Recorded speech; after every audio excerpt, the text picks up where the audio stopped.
Ismail, ada RA Cintanya, ada Rifa Rustikana, ada Pak Triwiyadi.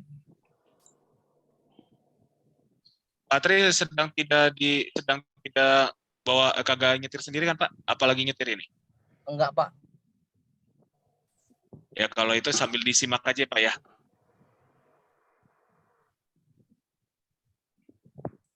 Enter.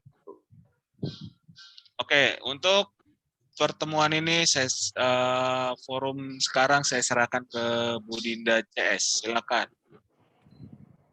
Baik Pak, terima kasih. Ini udah kelihatan belum Pak ya share screen saya? Sudah. Sudah. Bu, udah silakan Bu. Bu Dindanya juga kelihatan. Baik Pak, loading. Baik, Assalamualaikum warahmatullahi wabarakatuh. Waalaikumsalam. Selamat malam Bapak dosen dan Ibu Bapak sekalian. Perkenalkan kami dari kelompok 3 ingin mempresentasikan hasil makalah kami yang berjudul Manajemen Strategi dalam Perencanaan dan Pelayanan Sektor Publik, di mana saya sebagai moderator yaitu Dinda Sekarsari. Selanjutnya ada teman saya Ansyari Ismail, selanjutnya ada RA Quintania, selanjutnya ada Rifa Rustikana dan Pak Triwiyadi. Baik, untuk mempersingkat waktu langsung saja kami presentasikan latar belakang pelayanan sektor publik selama ini sudah menjadi suatu wacana yang hangat. Hal ini tidak bisa terlepas dari kinerja dan kualitas pelayanan publik itu sendiri. Pemerintah yang selama ini menjadi aktor utama dalam penyediaan pelayanan sektor publik seringkali dinilai tidak efektif dalam melaksanakan peranannya. Sedangkan di lain pihak, beberapa pendapat menilai sektor swasta menjadi suatu harapan terhadap peningkatan kualitas pelayanan. Dalam tulisan ini akan dideskripsikan suatu contoh kasus perusahaan BUMN yang bergerak di bidang pengusahaan jalan tol, melakukan manajemen strategik dalam menjalankan kegiatan bisnisnya. Perseroan tersebut adalah PT Jasa Marga Tbk. Nah, tujuan dari makalah ini yaitu untuk mengetahui apakah ada pengaruh profesionalisme pemerintah dalam perekonomian dan pelayanan umum. Kedua, untuk mengetahui apakah adanya pengaruh sektor BUMN terhadap kepuasan kualitas pelayanan publik. Manfaatnya yaitu makalah ini diharapkan dapat bermanfaat secara teoritis, yaitu melalui sumbangan teori dan analisisnya untuk kepentingan pendidikan. Nah, selanjutnya dilanjutkan oleh teman saya, Pak Ansyari, silakan. Nah, kemudian saya melanjutkan presentasi kami, yaitu masuk ke bab selanjutnya, yaitu landasan teori, di mana kualitas pelayanan menurut Cipto dan Chandra yang kami kutip, bahwa konsep kualitas dianggap sebagai ukuran yang sempurna sebuah produk atau jasa yang terdiri dari kualitas desain dan kualitas kesesuaian. Kualitas desain merupakan fungsi secara spesifik dari sebuah produk atau jasa. Kualitas kesesuaian adalah ukuran seberapa besar tingkat kesesuaian antara sebuah produk atau jasa dengan persyaratan atau spesifikasi kualitas yang ditetapkan sebelumnya. Kemudian dimensi pelayanan itu ada 4 poin. Bisa dilihat di layar monitornya. Kemudian ada tangible, ada empathy, ada reliability, ada responsiveness. Kemudian ada assurance. Dan selanjutnya, next saja Mbak. Nah, untuk karakteristik kualitas pelayanan, itu juga ada 4 poin ya. Bisa dilihat di layar monitornya. Poin tersebut. Next saja Mbak. Oke, kemudian di strategi meningkatkan kualitas pelayanan, yaitu yang pertama kita melakukan mengidentifikasi determinan utama kualitas layanan. Setiap penyedia layanan diwajibkan untuk menyampaikan layanan berkualitas terbaik kepada konsumen. Kemudian mengelola ekspektasi pelanggan. Selanjutnya mengelola bukti kualitas layanan dan mendidik konsumen tentang layanan. selanjutnya. Kemudian menumbuhkan budaya kualitas. Di situ ada 6 poin, ada 7 poin. Yang pertama adalah sumber daya manusia, kemudian ada organisasi, pengukuran, pendukung sistem, kemudian layanan, komunikasi internal, dan komunikasi eksternal.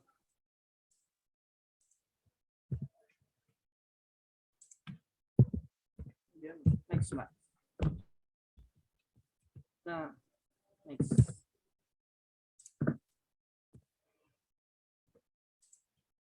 Selanjutnya, Mbak.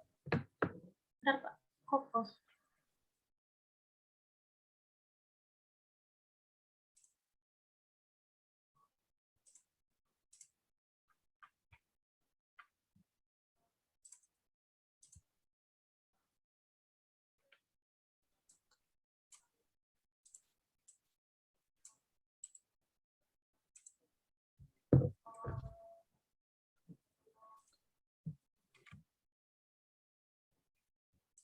Pak, mohon maaf, Pak. PPT-nya Potong ya. bentar ya, Pak. Yang kedua, Bu. Buka yang kedua, Bu. Yang kedua loh, Bu.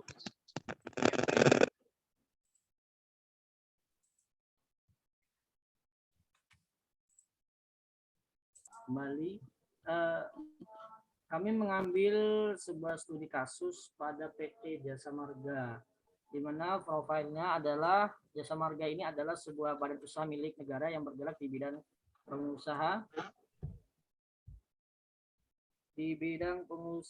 perusahaan jalan tol. Perusahaan ini dibentuk pada tanggal 1 Maret, tidak lama setelah jalan tol yang dihubungkan antara Ibu Kota Jakarta dengan Bogor selesai dibangun hingga akhir tahun 2020. Perusahaan ini memegang hak konsesi atas 34 ruas jalan tol. Perkiraannya adalah 1.603 km di Indonesia yang mengoperasikan dibagi ke dalam 3 kantor regional. Untuk visi daripada PT Jasa Marga adalah menjadi perusahaan jalan tol nasional terbesar di Indonesia, kemudian terpercaya dan berkesinambungan. Kemudian ada misinya. Misi dari PT Jasa Marga adalah ada 5 poin. Yang pertama adalah memimpin usaha jalan tol di seluruh rantai nilai secara profesional.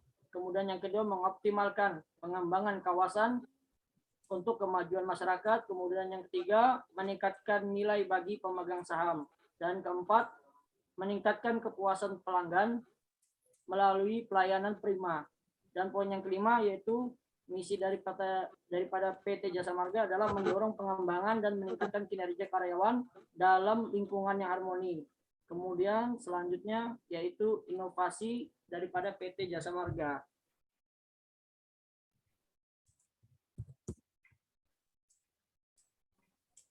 Ini secara inovasi Jasa Marganya bisa dilihat ya.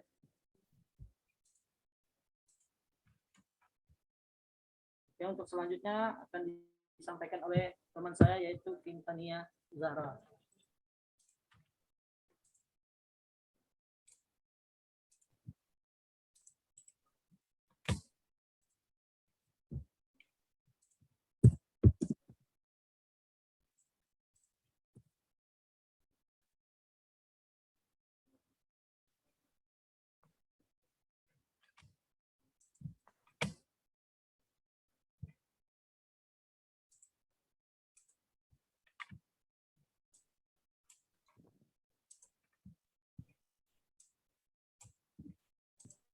Meningkatkan kualitas layanan. Untuk meningkatkan suatu pelayanan di jalan tol, Jasa Marga melakukan pelatihan secara berkala. Antara lain yaitu untuk petugas patroli jalan tol 1 tahun sekali bekerja sama dengan IMI. Kemudian untuk service excellence-nya yaitu per semester 2 kali setahun. Kemudian untuk pelatihan kondisi darurat yaitu 1 minggu diadakan pelatihan berkala di masing-masing area. 1 tahun sekali diadakan lomba. Kemudian untuk mengetahui atau mengukur kemampuan daripada penanganan Darurat. Selanjutnya, Mbak.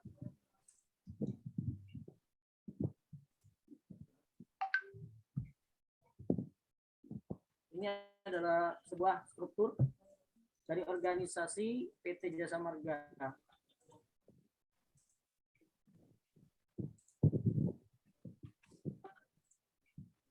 Lanjut, Mbak. Dan ini untuk melakukan evaluasi kinerja dan keluhan serta kepuasan konsumen dari PT Jasa Marganya.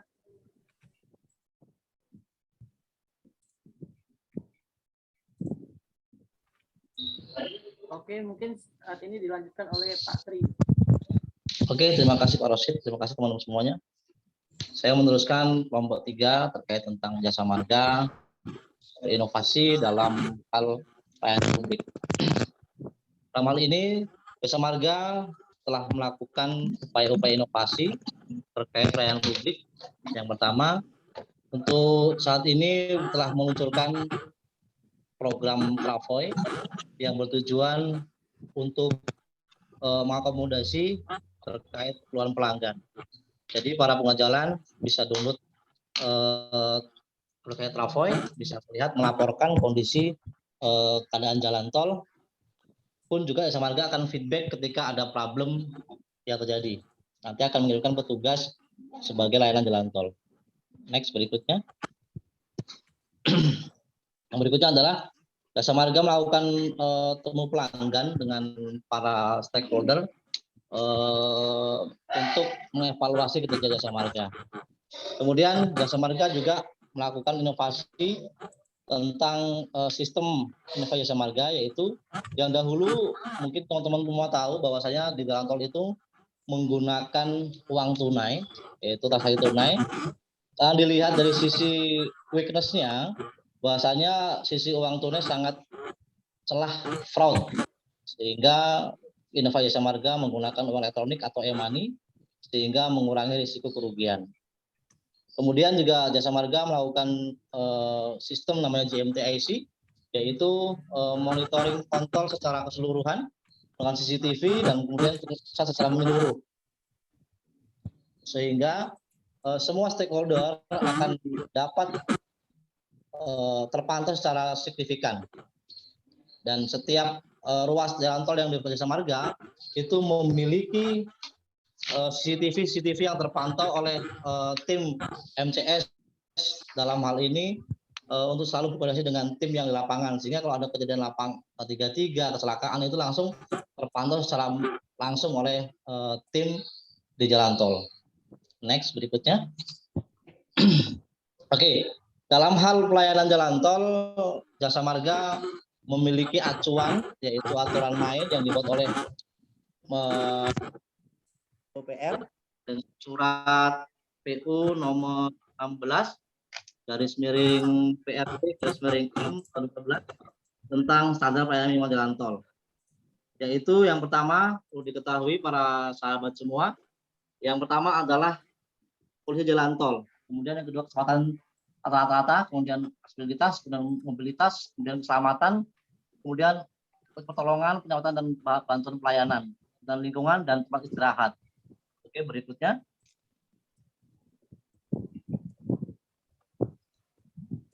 Oke, yang pertama polisi jalan tol. Dalam hal ini jasa marga akan selalu melihat kondisi jalan tol dengan baik, yaitu tentang kesehatannya, dan tingkat kesehatan itu diukur dengan menggunakan alat MU meter. Standar yang harus dipenuhi adalah lebih dari 0,33 MU. Kemudian ketidakrataan alat dan tingkat kenyamanan dalam berkendara, sehingga para sahabat semua bisa merasakan di jalan tol itu ketika jalan tolnya bergelombang itu pastinya akan bisa mengakibatkan kecelakaan. Makanya dari tim jasa marga melakukan inspeksi di jalan tol, kemudian melakukan penambalan lubang apalagi musim hujan, sehingga pengguna merasa nyaman. Oke, berikutnya. Oke, yang kedua adalah sebenarnya tata tempuh. Jadi teman-teman kalau lewat jalan tol adalah, kenapa milih tol, pastinya adalah kecepatan. Sehingga jasa marga mengutamakan kecepatan, memang ini kecuali dalam kota, Bapak Ibu sekalian, dalam kota itu memang kondisi jalan tolnya memang volumenya sangat padat sehingga berbeda dengan kondisi tol lainnya. Kemudian yang berikutnya adalah indikator aktivitas mengikuti kecepatan transaksi dan jumlah gardu. Jadi segini Bapak Ibu sekalian, bahwasanya gardu itu harus memiliki standar di mana setiap transaksi itu tidak lebih dari 11 titik per kendaraan, sehingga tidak mengakibatkan kemacetan. Yang terjadi adalah dengan RFID, sistem ini terbaca dengan baik sehingga si GTO akan cepat terbuka. Oke, berikutnya. Oke, nah ini menarik sekali bahwasanya di jalan tol itu, Bapak Ibu sekalian itu melihat kendaraan patroli, setelah bentuk pelayanan dalam jalan tol itu adalah memantau kondisi jalan tol dan pengguna jalan.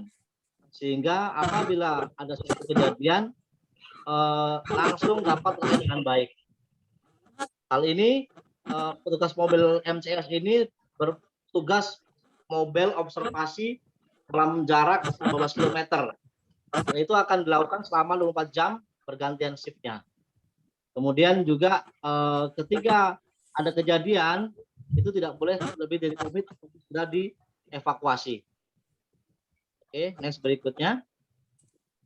Oke, kemudian keselamatan, bahwasanya indikator ini adalah meliputi sarana pengaturan lalu lintas, termasuk dalamnya pengetahuan, kemudian juga marka jalan, kemudian gate post, kemudian efektor dan patok kilometer. Jadi bahwasanya rambu-rambu dengan baik. Ada mungkin teman-teman bisa melihat bahwasanya ada kilometer itu yang menunjukkan adalah titik di mana betul-betul berada. Kemudian rambu-rambu terkait dengan rest area, petunjuk jalan ataupun kota tujuan itu akan terpampang sangat jelas di jalan tol. Kemudian penerangan jalan tol ini harus nyala 100% itu untuk memastikan kondisi para pengguna jalan merasa nyaman. Dan pagar rumija itu harus dengan baik, rapi. Tujuannya adalah untuk memberikan fungsi-fungsi daripada jalan tol itu dengan baik, misalnya itu seperti guardrail, kemudian mata kucing itu harus jangan tutup oleh rumput-rumputan, karena ketika rumput menutupin, maka si pantulan lewat itu tidak akan bersih dengan baik. Kemudian juga di bagian median ada petugas foto rumput dan petugas penyapuan untuk menyapu kerikil-kerikil sehingga menghindari yang namanya tergelincir kendaraan dan terlemparnya batu kerikil ke pengguna jalan lainnya. Oke, next berikutnya.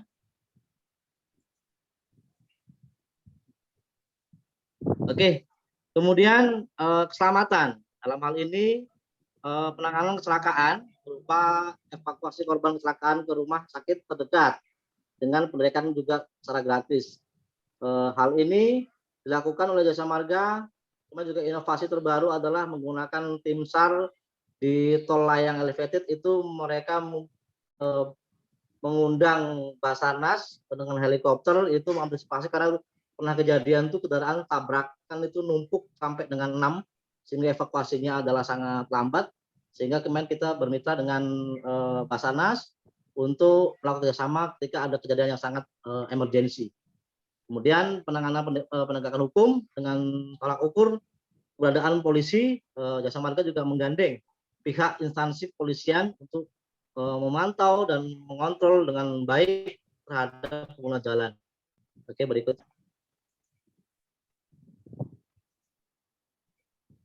Oke, kemudian pertolongan pertama, indikator yang digunakan meliputi keberadaan kendaraan derek, polisi, kemudian patroli jalan raya, kemudian kendaraan rescue, dan sistem informasi. Bisa dilihat di sini bahwa kendaraan derek itu harus ada di per 10 km itu satu kendaraan.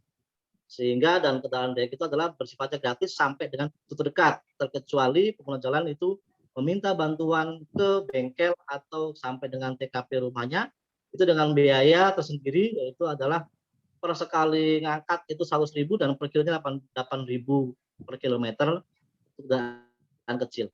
Kemudian ada kendaraan mobil customer service yang bertugas untuk mobil mengontrol observasi di lapangan. Kemudian ada PJR itu untuk sebagai penegakan hukum. Kemudian petugas rescue itu adalah petugas ketika ada kecelakaan yang sifatnya terjepit atau fatal, itu akan dievakuasi ke tim rescue. Kemudian ada juga petugas paramedis yang standby, itu tujuannya adalah ketika ada kecelakaan 33 mereka akan dibantu untuk penanganan pertama dibawa ke rumah sakit terdekat. Kemudian ada juga sistem informasi bahwa Jasa Marga memiliki sistem informasi dengan PMS, itu terpampang di setiap ruas untuk menunjukkan kondisi jalan tol macet atau bahkan ada kondisi kecelakaan di ruas tersebut. Sehingga pengguna jalan bisa melihat dengan seksama saat lintas pertama di jalan tol. Oke Pak, terus lanjutkan. Next. Oke, aspek lingkungan. Jasa Marga juga dalam hal ini menerapkan peduli lingkungan, yaitu dengan pertama adalah dengan program Go Green. Jasa Marga ini telah melakukan penanaman pohon di seluruh ruas jalan tol yang mereka miliki. Terakhir di tahun 2021 tanaman pohon serentak sebanyak 22.000 pohon. Itu terakhir kemarin itu serentak bertanam di setiap ruas yang dimiliki Jasa Marga dengan pola Go Green. Kemudian aspek lingkungan berikutnya adalah Jasa Marga juga menggunakan lampu LED. Tujuannya adalah menghemat energi listrik. Kemudian juga dana pengelolaan lingkungan atau CSR juga dilakukan Jasa Marga untuk memberikan rasa empati dan kerjasama terhadap lingkungan setempat. Next. Bahwasanya yang berikutnya adalah layanan rest area. Ini juga penting sekali Bapak sekalian. Bahwasanya di setiap jalan tol harus memiliki rest area, dan secara aturan itu minimal per 20 kilo itu ada satu rest area. Tujuannya ini adalah rest area ini sebagai destinasi wisata juga. Seperti teman-teman bisa melihat mungkin di daerah Bandung KM88, kemudian ada juga di Semarang di 429. Kemudian Jasa Marga memberikan inovasi, juga memberikan pemandangan-pemandangan yang indah sehingga pengguna jalan merasa nyaman dan tenang, bisa beristirahat dalam kondisi nyaman. Kemudian rest area juga dikembangkan menjadi kawasan transit antar armada. Konsep ini bertujuan untuk mendukung kebutuhan bus-bus Transjawa ataupun bus-bus yang melintas bisa menurunkan penumpang di rest area, dan kemudian penumpang akan meneruskan perjalanan dengan kendaraan yang lainnya. Kemudian rest area juga sebagai hubungan logistik. Saat ini investor banyak membangun kawasan pergudangan di sepanjang jalan nasional. Seperti yang kita lihat di Batang itu ada banyak kawasan berikat Batang itu dibangun dekat jalan tol. Tujuannya adalah untuk memberikan rasa kecepatan pengiriman sehingga para pengusaha juga nyaman ketika jalan tol itu dilintasi. Dan rest area juga terintegrasi dengan kawasan-kawasan industri yang akan memberikan bangkit ekonomi yang lebih besar lagi. Dan di situ juga rest area juga sebagai tumbuh kembang UMKM setempat, sehingga semua wilayah UMKM wilayah juga bisa berkembang dengan baik sehingga bisa membantu perekonomian di setiap wilayah yang ada di rest area tersebut. Oke, untuk kesimpulan silakan Ibu Sekar, Dinda, silakan.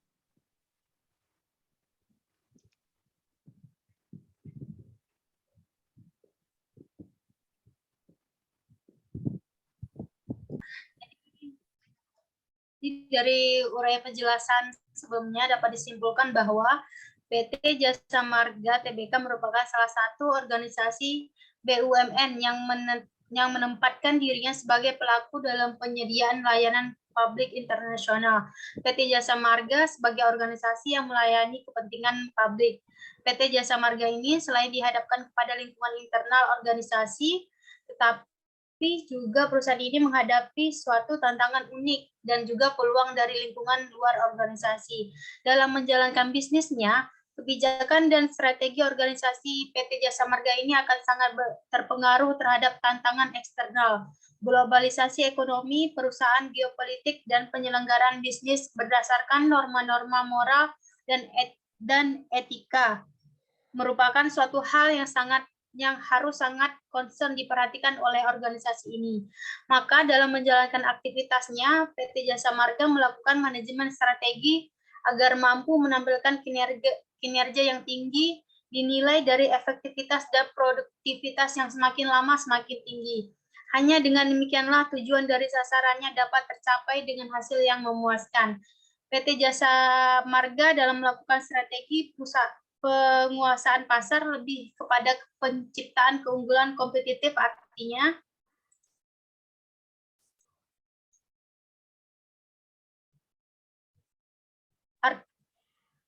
perusahaan akan lebih mengedepankan keunggulan. Dari manajemen strategi yang digunakan oleh PT Jasa Marga terlihat usaha untuk menciptakan keunggulan kompetitif yang terus dan berkepanjangan. Baik, sekian presentasi dari kelompok 3. Apabila dari Bapak Ibu ingin bertanya, kami persilakan.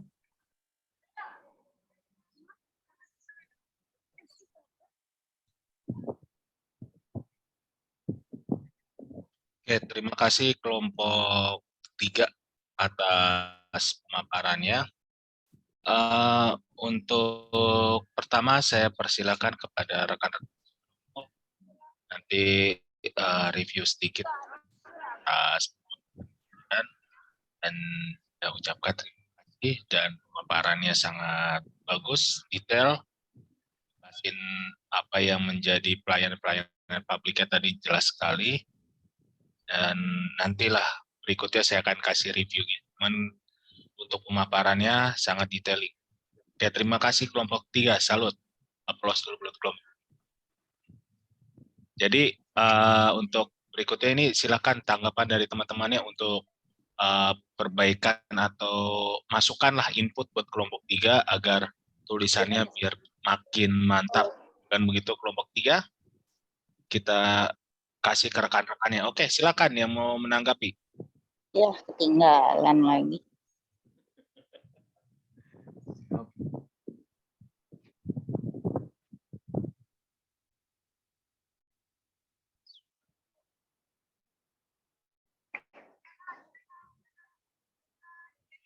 Oh, Topiknya apa ya kelompok 3 ya?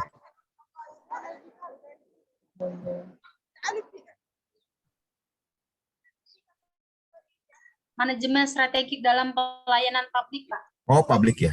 Dalam kasus ini, dalam hal ini kami bahas PT Jasa Marga.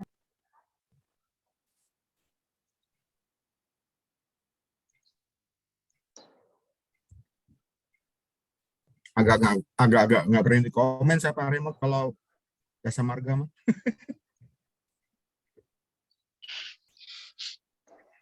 Siapa tahu di sini ada orang Jasa Marga biar bisa kasih input juga, Maksudnya Pak. gini, Jasa Marga do nothing pun orang terpaksa harus masuk jalan tol itu. Gitu.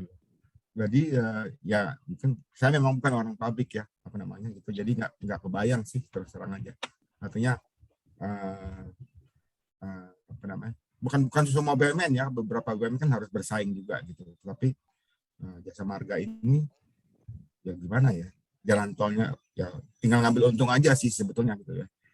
Nah, strategi apapun strategi yang mereka lakukan ya nggak ngaruh ke perusahaan. Gini, manajemen strategi itu kan kalau di perusahaan ya itu menentukan perusahaannya akan tetap ada atau tidak gitu ya, kira-kira gitu sih. Nah, kalau ini manajemen publik ya Pak ya. Jadi ya pas COVID ngaruh Pak. Kenapa? Pas COVID penurunan menurut itu data. Oh, ya karena nggak boleh keluar orang kan gitu ya. Nah, kalaupun pas COVID justru menarik sih gimana caranya agar orang tetap masuk jalan tol. Oke. Ini saya betul-betul blank lah kalau masalah manajemen publik ya. Parameternya apa sih? Karena kalau dunia industri atau swasta gitu ya, itu kan manajemen strategi ini menentukan hidup dan matinya perusahaan ya. Begitu salah manajemen mengambil keputusan strategik gitu ya, perusahaan itu bisa lenyap ya, seperti waktu di slide kami kemarin. Kita ini kan sepintas juga seperti Nokia hilang gitu ya, BlackBerry hilang gitu ya. Nah, kalau maaf Pak Raymond ya, maksud saya gini, kalau manajemen publik itu gimana ya? Karena kalau kemudian dikaitkan politik, saya oke lah, masih nangkep ya. Misalnya gara-gara jalan tol tidak bagus, SBY atau Jokowi tidak akan dipilih lagi. Itu kan impact-nya harusnya secara politik ya. Nah, tapi kalau yang nggak ada hubungan politik, kita agak bingung. Artinya, mau orang direksi jasa marga tidak melakukan apapun, orang yang akan lewat jalan tol karena terutama di Jakarta ya. Nah, coba kalau dibahas yang di jalan tol sepi di Medan itu. Pak Herman orang Medan kan? Orang Medan nggak mau naik jalan tol, katanya jawab tahun berapa itu. Nah, artinya kan ada kemudian keputusan strategik yang harus agar orang mau masuk jalan tol Medan kan begitu. Apakah harganya terlalu mahal? Itu menjadi strategi kan di situ. Tapi kalau di Jabodetabek, jasa marga yang mengelola ya mau nggak mau naik berapapun orang tinggal ngomel-ngomel di medsos tapi tetap masuk jalan tol gitu ya, teman-teman ya. Ini bukan mengkritik ya, tapi hanya sharing aja. Oke, menambahkan sedikit nih dari Pak Ansori. Jadi gini, itu tol Trans Sumatera kalau nggak salah itu kan masih kurang peminat. Mungkin ya ini kan biar kita langsung aja daripada kita bilang satu daerah. Itu kan Jabodetabek udah. Ini kita bicara Trans Sumatera, itu yang dari Lampung, Palembang yang tembusnya ke Padang. Nah, itu maksud saya hitungannya biar kita lebih greget gitu Pak. Jadi di kelompok ini biar kita sama-sama enak. Lanjut Pak. Baik. Terima kasih Bapak sekalian. Saya coba menanggapi ya. Pak Tri dari gini, Pak sekalian. Jasa marga ya Pak Tri ya? Bukan Pak, saya kebetulan rekanan. Saya supporting di teman. Saya rekanan di tugas derek, rescue dan itu Pak medis saya. Jadi, Pak. Jadi saya vendor jasa marga Pak. Oke, menarik terkait Sumatera Pak. Jadi diketahui semua bahwasanya mungkin para sahabat semua ketika dengar jalan tol itu jasa marga punya. Padahal bahwasanya tol ini dibagi beberapa BUMN Bapak sekalian. Segmen pasar Sumatera memang nanti akan dikuasai oleh Utama Karya. Itu dari mulai Bakau sekarang sampai dengan Kayu Agung. Sekitar 330 kilo itu dikuasai oleh Utama Karya. Kemudian dari Kayu Agung sampai dengan Palembang Betung nanti itu sekarang udah berjalan sampai dengan Palembang itu dikuasai oleh Waskita. Dan di situ jasa marga dulu sebagai operator Bapak Ibu sekalian, bukan yang punya. Jadi kita memberikan inovasi terkait tentang pembukaan jalan tol. Kita berbagi dulu dengan teman-teman di Utama Karya dan Waskita. Sehingga dan yang di jasa marga punya itu hanya di Bel Merah dan kemudian JMKT. Selebihnya di Medan Binjai itu Utama Karya, kemudian Binjai Stabat itu juga punya Utama Karya. Memang menarik sekali terkait tentang masalah jalan tol sepi di Sumatera. Perlu diketahui bahwasanya memang terkait dengan biaya ya, karena per kilometer itu sekitar Rp1.000 per kilometer biayanya. Namun memang kita waktu itu dengan teman-teman Utama Karya pun bergandengan tangan untuk memberikan inovasi terbaik menarik para pengguna jalan. Yang pertama rasa aman Bapak sekalian. Bahwasanya kalau Sumatera itu adalah identik dengan rasa tidak aman. Mungkin dengar bahwasanya para ekspedisi itu yang merasakan dampak yang sangat signifikan ketika mereka lewat jalan arteri itu mereka akan satu biaya, kemudian juga banyak pungli dalam jalan arteri, bahkan juga keamanan sangat terancam.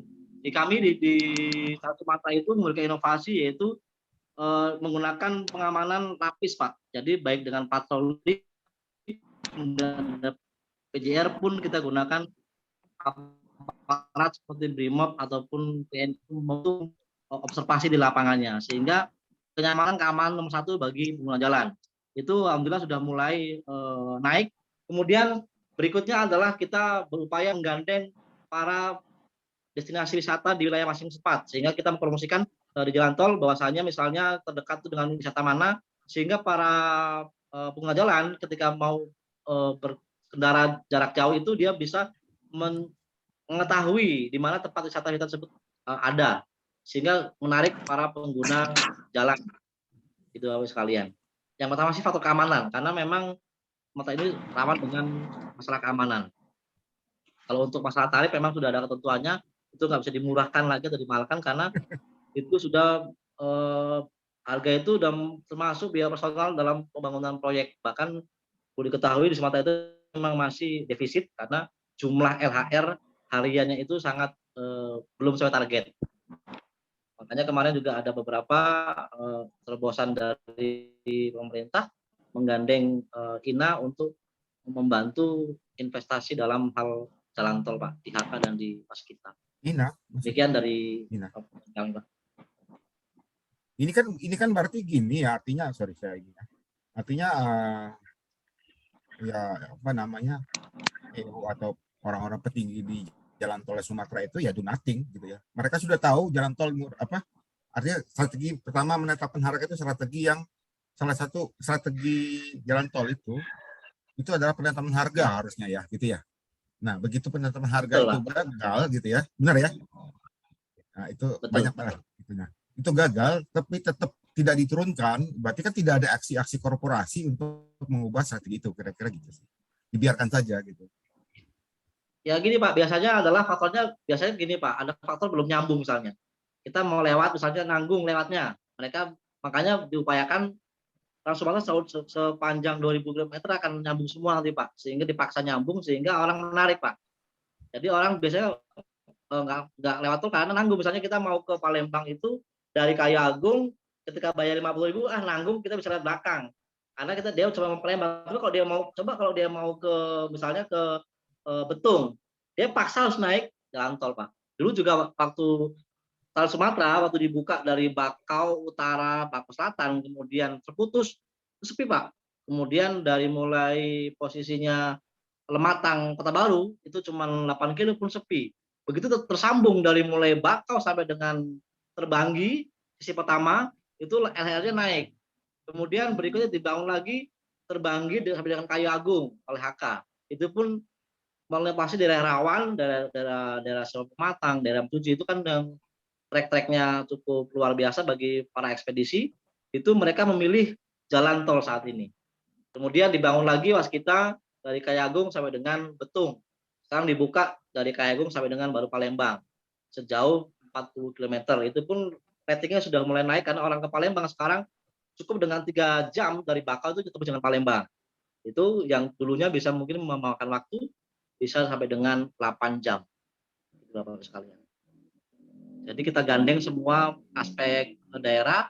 Kita juga perkayakan UMKM setempat dari Nasdanya untuk berpartisipasi mempromosikan wilayah masing-masing sehingga menarik bagi para pengguna jalan Pak, sehingga bisa menambah pendapatan jalan tol. Memang saat ini sana masih berat, tapi kita upayakan untuk selalu bisa memberikan rasa kepercayaan buat pelanggan untuk bisa pakai jalan tol Pak. Demikian dari kami, terima kasih. Izin Patri. Siap. Ini pengguna Ya, Pak. laut ini. Ya. Ini sangat menarik Pak Tri mengenai manajemen strategi dalam perencanaan karena ini merupakan sebuah pelayanan publik ya. Siap Bapak. Yang mau saya tanyakan dari sisi kompetitifnya, tadi saya menyimak sebuah kalimat ada sebuah kompetitif Jasara Harja ini adalah perusahaan tunggal perseroan. Jasa kalau marga dibilang Pak Tony, jasa marga bukan asuransi. ya jasa marga ini kan salah satu perusahaan perseroan milik negara. Kalau dilihat dari sisi kompetitifnya di mana? Karena kalau kompetitif kemungkinan harus ada persaingan. Terus yang kedua dari sisi aturan yang mau saya tanyakan itu tadi ada kecepatan itu harus lebih atau sama dengan 1,8 jalan non tol, itu maksudnya gimana Pak? Oke, baik Pak, terima kasih. Saya coba menjawab sebentar Pak. Untuk satu terkait masalah politik Pak ya. Jadi memang saat ini jasa marga itu bukan tunggal Pak. Bahwasanya sekarang sejak Jokowi menjabat itu beberapa BUMN memiliki jalan tol Bapak. Jadi kayak Waskita itu punya jalan tol di Palembang, kemudian Pejagan, Pemalang, Batang itu juga punya Waskita. Kemudian juga di Cimangga Cibitung, kemudian Tanjung Priuk dan Bogor Ciawi Sukabumi itu milik Waskita. Dan konsorsiumnya itu ada di Solongawi dengan jasa marga itu konsorsium. Kemudian Utama Karya itu saat ini juga memiliki jalan tol itu bermain di wilayah Sumatera dan Jor S. Kalau Bapak lewat Jor S itu dari Ampera sampai dengan apa namanya Sanggerahan itu miliknya Utama Karya, bukannya Jasa Marga. Meskipun tersambung. Kemudian di Rorotan juga memiliki Utama Karya. Kemudian Wijaya Karya memiliki jalan tol itu ada di kalau Bapak tahu mungkin di Serang Panimbang itu juga punya Wijaya Karya. Sehingga sebenarnya secara BUMN pun sudah masing-masing punya tol Pak, bersaing secara sehat gitu ya. Itu secara BUMN. Berikutnya Bapak Ibu sekalian mungkin kalau lewat tol yang kalau mungkin dulu tahu Kausai Angel apa itu? Kausai Angel itu orang taunya Jasa Marga Pak, bukan. Itu tolnya bukan punya Jasa Marga, itu punya Astra, swasta punya Bapak Ibu sekalian. Sekarang Astra itu memiliki jalan tol yaitu di Merak sampai dengan Tangerang itu punyanya Astra. Kemudian tol Jombang Mojokerto itu punya Astra itu yang waktu kejadian Malaysia Angel. Berikutnya Paspro Probolinggo itu juga punya Astra. Dan swasta sudah punya ini Pak, punya jalan tol. Cipali yang dulunya punyanya Sandiaga Uno sudah dilepas ke Astra, sehingga sekarang Astra itu sudah punya mobil dan punya jalan Pak, sehingga mereka juga siap bersaing secara kompetitif di lapangan. Sehingga Jasa Marga berbenah hal ini selalu menjadi yang terdepan karena mereka adalah pelopor yang pertama dalam jalan tol, sehingga selalu memberikan inovasi yang terbaik dalam pelayanan di jalan tolnya. Oke, berikutnya Bapak terkait tentang tadi maaf yang ini Pak ya, Pak terkait kecepatan Pak ya, kecepatannya. Jadi kecepatan jalan tol itu harus makanya dalam ada yang 1,8 itu maksudnya gini Pak. Kalau kita lewat jalan biasa itu dengan waktu misalnya kita 6 jam. Jasa Marga harus memangkas Pak 1/8-nya. Jadi kira-kira adalah dia harus punya waktu tempuh adalah minimal 2 jam Pak. Kalau itu nggak terjadi berarti ada something dalam jam itu Pak. Apakah ada jalan tolnya berlubang atau kemudian ada kecelakaan, itu yang menjadi kepentingan jalan tol untuk memberikan pelayanan Pak. Tadi ada SPM terkait dengan jalan tol, jalan berlubangnya ataupun kemudian inspeksi observasi petugas lapangannya untuk mengetahui apakah ada gangguan atau tidak. Sekarang sudah ada namanya travel time Pak. Travel time itu adalah di mana kita ngetap itu akan keluar nanti jam berapa. Kenapa? Itu jadi di ruas tol yang tertutup Pak. Tol ada 2 Pak. Terbuka atau tutup? Terbuka sekali kita bayar itu jauh dekat sama aja bayarnya. Misalnya kita masuk di Jagorawi itu terbuka. Sehingga kita bayar 7.000 dari mulai Bogor sampai dengan keluarnya misalnya di Taman Mini 7.000 bayarnya. Kemudian dari Jor itu bayar 16.000 itu dari ujung-ujung sama Pak biayanya. Tapi kalau tertutup itu adalah kita bayar ke tap pertama itu nggak bayar namanya entrance, nanti keluar ke tap kedua adalah tap 2 kali itu baru bayar dengan jarak tempuh yang kita lakukan. Itulah namanya travel time yang kita lakukan, sehingga ketika ada penyalahgunaan misalnya kita harus jalan misalnya 2 jam tempuhnya, kok bisa sampai dengan 6 jam, itu akan kita tanya di lapangannya. Kenapa ini? Apa ada tukar kartu atau ada kecelakaan atau mereka itu ada gangguan? Itu kita perlu investigasi Pak. Kenapa nggak nyampe 2 jam dia ini? Nah, karena berarti ada sesuatu di lapangan. Apa dia kecelakaan? Apa dia tadi, mohon maaf, pernah nangkep namanya kondisi kejadian tukar kartu Pak. Jadi si supir A, supir B janjian di rest area itu tukar kartu. Jadi dia jalan 100 kilo cuma bayar 10 kilo Pak. Itu terjadi. Nah, makanya dipakai travel time untuk waktu tempuh itu harus sekian jam terkait tentang kendaraan lewatnya. Demikian Pak. Karena kalau dia lewat jalan tol itu waktunya sama dengan jalan biasa, orang nggak akan menarik Pak. Pasti dia ngapain saya bayar, tapi waktu yang tempuh tidak sesuai. Tetap secara aturan 60 minimal maksimal 100 km per jam. Itu Pak Tony, terima kasih banyak. Kalau kurang pas mohon maaf.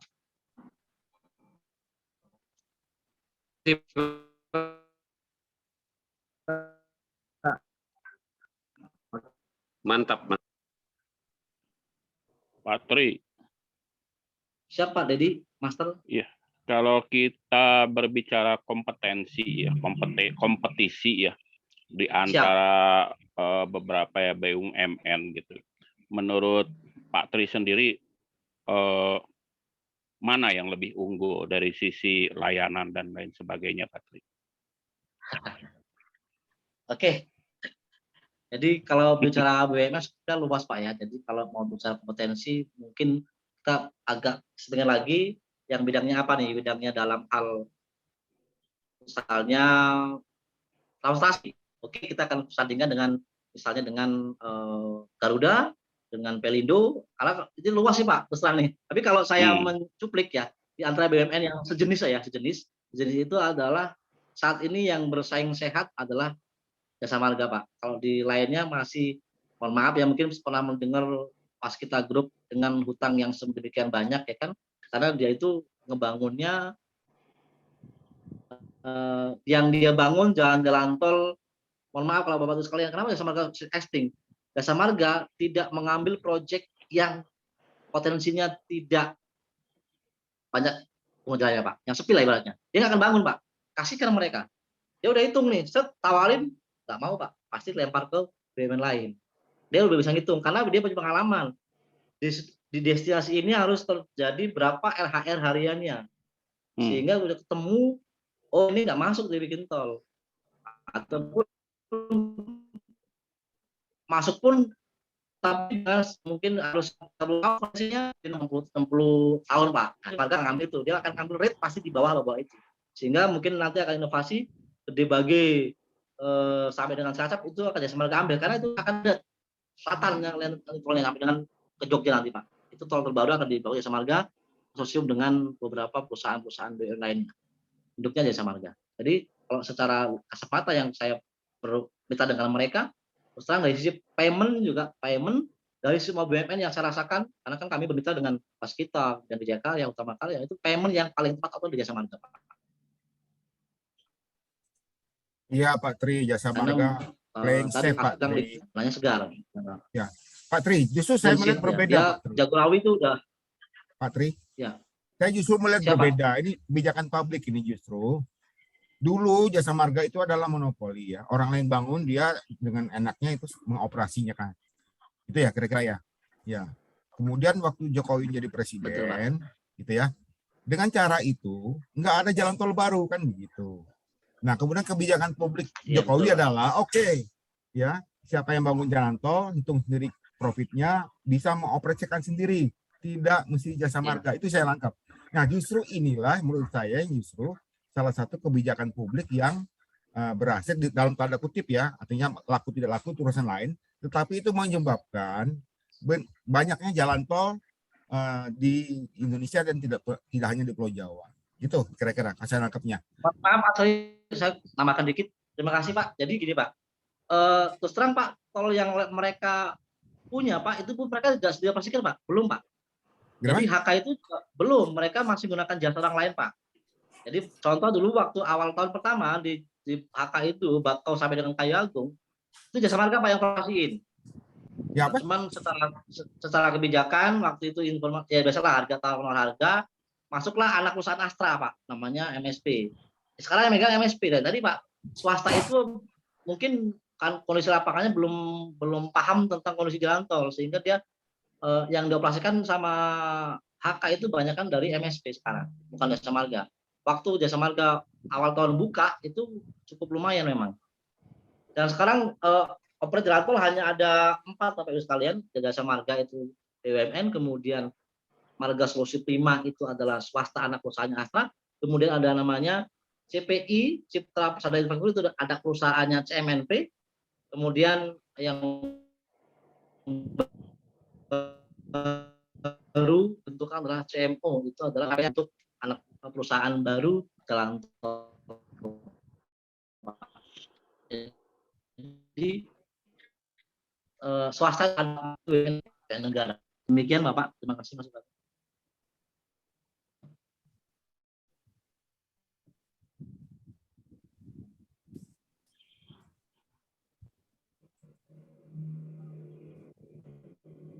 Pak Tri.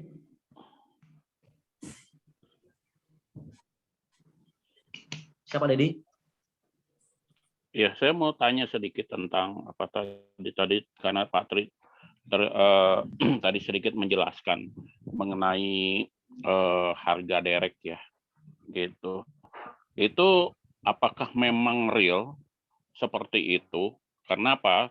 Karena banyak sekali gitu ya kenyataan di lapangan bahwa setelah apa namanya ya, misalnya kita butuh derek apa segala macam, realitasnya nggak seperti itu gitu loh Pak Tri.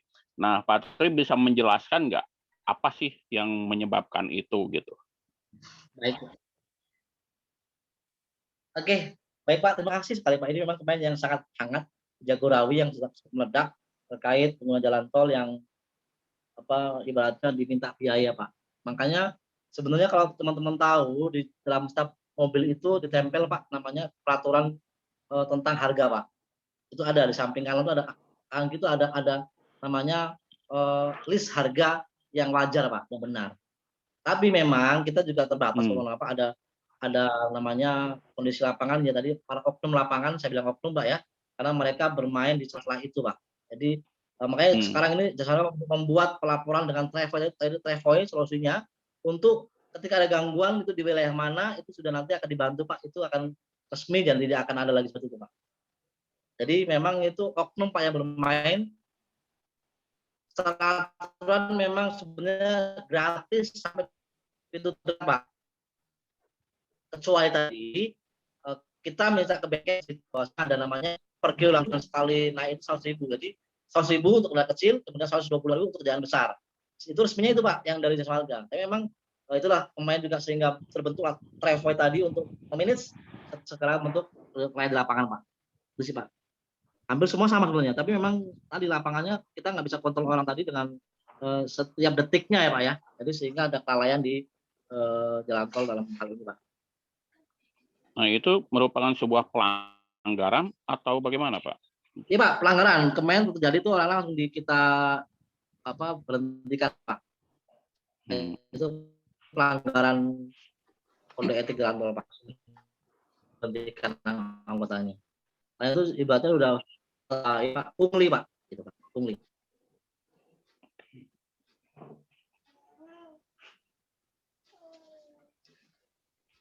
Baik. Patri izin bertanya, Pak. Siap, Bapak. Jasa marga sendiri, Pak, ketika hendak membuat jalan tol baru itu siapa yang menentukan? Kemudian tahu nggak Pak, kenapa sih ditentukan di ruas itu antara itu? Nah, Pak, kurang lebih seperti itu, Pak, pertanyaan. Jadi gini, Bapak. PUPR dalam hal ini dengan perdagangan itu selalu koordinasi Pak terkait ekonomi Pak. Misalnya perdagangan itu memantau di sini wilayah ini kok lambat ekonomianya. Kenapa? Satu, banyak potensi-potensi, misalnya banyak potensi kekayaan alam yang nggak terekspor, nggak bisa keluar dengan tepat waktu. Nah makanya ada konsultan dari negara itu yang BPJT itu namanya, nanti mereka akan memantau kemudian mengevaluasi untuk bisa diajukan menjadi jalan tol tidak Pak. Jadi ada proses dulu Pak, nggak serta-merta langsung bikin. Jadi analisanya dari perekonomian setempat, karena jalan tol ini ditujukan adalah untuk membantu menumbuhkan perekonomian daerah setempat Pak. Itu sih Pak. Kalau yang saya tahu Pak. Terima kasih Pak. Terima kasih Pak.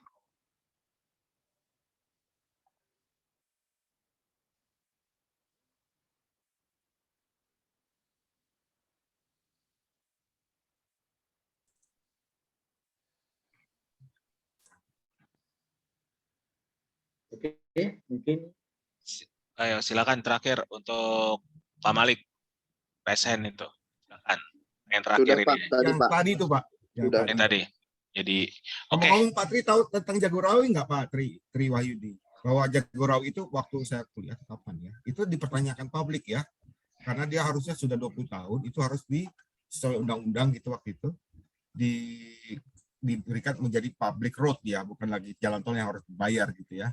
Kecuali kemudian diakal-akalin lah sama politisi gitu kan, ada klausul di situ kecuali dibangun ulang karena ada pengembangan. Nah kemudian yang terjadi waktu itu seingat saya sih mereka mengubah pintu masuk saja sehingga mengakali undang-undang itu atau peraturan, saya nggak tahu, sehingga masih pemerintah, bukan jasa marga ya, masih bisa klaim ke publik bahwa mereka masih bisa menarik bayaran untuk orang yang mau lihat tol Jagorawi gitu. Padahal harusnya sesuai undang-undang itu harus sudah menjadi milik umum gitu ya, kira-kira sih. Itu informasi aja. Baik Pak, saya untuk bicara itu saya kurang paham Pak ya, tapi coba saya akan membantu sedikit mungkin ya. Beberapa mungkin tahu tol Suramadu Bapak, ya tol Suramadu itu adalah tol yang berbayar Bapak sekalian. Sehingga dianggap kurang profit segala macam, sehingga diberikan ke swasta. Cuman hal itu menjadi satu Pak, pengamanannya juga sudah tidak ada, sehingga banyak kondisi kriminal yang terjadi di lapangan. Dan ketika ada kecelakaan pun tidak ada yang menangani. Itu mereka. Tapi untuk Jagorawi sendiri saya kurang paham betul, tapi memang pernah sempat santer begitu Bapak Ibu sekalian. Tapi memang dengan ada pembangunan gerbang-gerbang baru seperti yang di Bogor Selatan kalau salah itu apakah yang tadi Pak Ansori sebutkan, saya kurang paham Pak, karena itu ranahnya sudah tidak lagi, karena saya hanya supporting di lapangan aja Pak. Terima kasih Pak Ansori. Tapi Pak Tri ya, begini Pak Tri, sebelum ditutup nih ya. Artinya yang jalan tol Cikampek jasa marga ya, sebagian besar masih ya. Kecuali yang di atas tuh milik Arab, Pangeran Arab kalau nggak salah ya. Ya. Ya ini Pak itu cuma nama Pak, nama doang ya. Cuma diambil namanya aja Pak. Jadi penghargaan. Penghargaan karena waktu itu Pangeran Arab itu ke Solo bantu si itulah. Saya bukan membahas itu sebetulnya Pak Tri. Tapi gini, ada keputusan, kalau katakanlah jasa marga, ada keputusan katakanlah kemudian mereka memperbagus rest area gitu ya. Kemudian separasi rest area antara truk gitu ya dengan ini, dua-duanya dibaguskan gitu ya. Nah ini kan kebijakan publik sebetulnya oleh jasa marga ya, yang harus kita apresiasi ya. Nah, tetapi kemudian kami ingin melihat dengan ada, karena orang beristirahat itu perlu gitu ya. Nah ada tidak ya akibat kebijakan publik itu, katakan ini kan pasti larinya ke orang capek, kecelakaan.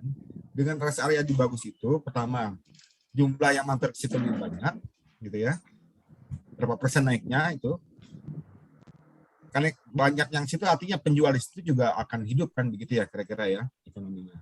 Jasa marga juga untung karena yang tenannya juga tetap bayar, itu kan nggak gratis ya, tenannya bayar ke jasa marga gitu kan, itu salah satu ininya. Pasti jasa marga membuat itu bukan untuk publik, saya yakin, karena harga sewanya juga lumayan gitu ya, artinya itu is business ya gitu ya. Jadi mereka bikin itu bukan public service menurut saya ya, tolong dikoreksi, tetapi mereka membangun dasar bagus-bagus itu, disewakan, bahkan ada Kentucky, ada sekarang Starbucks dan sebagainya gitu ya, artinya itu pure business ya, jangan bilang itu public service. Tapi public service-nya adalah kalau itu bagus gitu ya, orang istirahat itu berapa persen penurunan kecelakaan di jalan tol, ada nggak gitu? Itu yang saya ingin tanya. Izin Pak, data itu ada, karena ada konferensi terkait tentang jalan rest area itu ada, teman. Mohon maaf, saya tidak bisa share itu Pak, karena saya juga nggak punya data itu, tapi saya pernah tahu itu, pernah paham juga tentang masalah imbas dari rest area bagus tuh apa sih akibatnya, menekan angka kecelakaan juga kan, orang bisa istirahat dengan nyaman gitu kan, jadi nggak buru-buru untuk jalan gitu. Oke, tadi saya sepakat dengan Pak Ansori bahwa rest area itu memang unsurnya memang ada unsur publik, umumnya adalah jalannya, dan saya itu memang juga berusaha bisnis karena itu juga berkaitan dengan UMKM setempat Pak ya kan, karena itu juga kita berdayakan, kemudian mungkin kalau kayak musola ya kan, kemudian toilet itu kan semua kan digratiskan oleh jasa marga. Lebih ke situ. Kalau rest area bagus Pak ya, itu saya yakin itu pure business ya, karena yang sewa itu Starbucks dan sebagainya ya. Tetapi truk ya, jadi untuk truk itu ada skalanya. Truk, yes, itu pure public service. Jadi kalau yang bikin truk truk parkir itu kan banyak makan tempat tuh. Buat truknya tidur, itu public services ya, itu betul. Ya. Oke Pak Tri, satu Pak, saya nanya Pak. Siapa? Kalau di US itu kan highway toll itu Pak semakin tahun semakin berkurang tuh harganya. Bahkan ada yang di East Coast, di bagian East Coast kan ada East Coast sama West Coast ya Pak di sana Pak ya. Iya. Di East Coast itu malah sekarang udah 0 Pak. Ya mungkin kayak Pak Ansori bilang tadi ya, jadi dipulangi ke publik ya. Ada nggak penurunan Pak untuk jalan tol ada atau ada ketentuan apa yang mungkin saya nggak tahu Pak? Mungkin nggak bisa jadi 0 Pak. Izin Pak, kalau ketentuan ini saya kurang paham karena ini kan terkait tentang pemerintahan, tapi yang sepengetahuan awam saya, bahwasanya ada namanya nanti tadi akan juga sekian puluh tahun akan balik ke negara itu jadi umum gitu Pak. Kalau untuk posisi penurunan tol saat ini saya belum pernah lihat sih Pak di Indonesia. Hampir per 2 tahun sekali Pak, yaitu pasti naik Pak. Itu aja Pak. Oh. 2 tahun sekali naik. Gitu kan. Karena jalan tol Pak Ketua, Amerika kan pakai US dollar Pak. Kalau kita rupiah depresiasinya banyak Pak. Iya, iya. Paham. Jadi posisinya karena jalan tol Indonesia yang benar-benar lama itu udah Jagorawi lah, ini masih di bawah semua Pak. Masih baru-baru semua.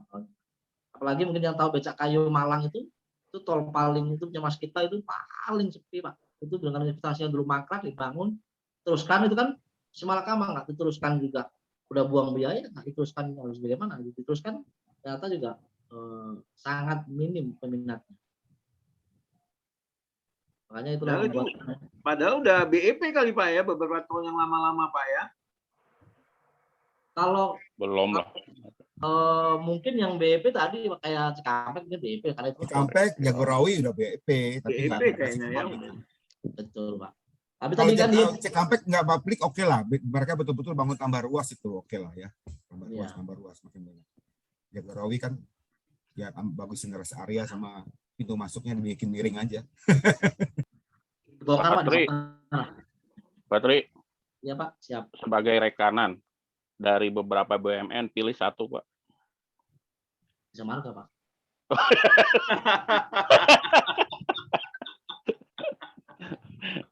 Why? Tadi Pak, kita kan bisnismen, jadi kita ada nilai yang harus kita dapatkan. Jadi ketika posisinya kita terhambat, itu kan mempengaruhi segala bentuk kita punya usaha. Makanya dari semua BUMN yang saya rasakan nomor 1 Jasa Marga, nomor 1 Utama Karya Pak.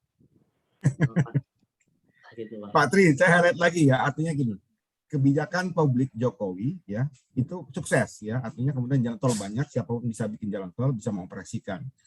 Regardless kemudian yang itu menggap-menggap ya mengoperasikan itu, tapi dari tataran level publik itu, kebijakan publik itu bahwa itu dibuka keran itu, investasi banyak gitu ya, itu sukses menurut saya gitu ya, kebijakan publik itu. Nah tinggal yang mengoperasikan bagaimana dari level yang rendah lagi agar itu banyak yang masuk ke sana sih. Itu dari saya closing-nya. Iya, Pak. Mantap Pak Tori, luar biasa. Oke, mungkin terima kasih atas masukannya. Jadi untuk kelompoknya Bu Dinda dan tadi pemaparan dari Patri.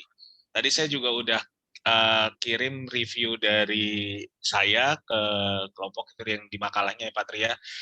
Jadi ini tadi beberapa tanggapan dan saya dengar Patri sepertinya tuh lancar sekali ya untuk menjelaskan ini.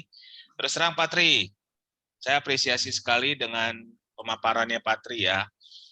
Dan ini mungkin menjadi challenge Patri sendiri nih. Kalau Patri take it or leave it aja lah ya. Ini kan kayaknya ini materinya Patri banget ya.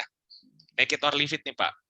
Kalau materi ini Bapak naikin sebagai tesis Bapak gimana? Tuh take it or leave it Pak. Buat tesis Pak. Ini langsung nih Pak, enak Pak. Judul ini enak, rasain banget. Berani Pak. Tapi berani Pak. Tapi Bapak harus lihat tuh Pak, beberapa review dari saya ini sebenarnya ini kalau Bapak nanti review bareng sama teman-teman, itu sebenarnya udah saya kasih clue, ini judul tesis. Clue-cluenya itu udah keras banget saya bikin. Karena yang dibahas di makalahnya, terus terang aja, ini masih kayak kabur-kaburan. Belum kena. Kalau udah kena, ini bisa dibikin tesis banget. Beneran.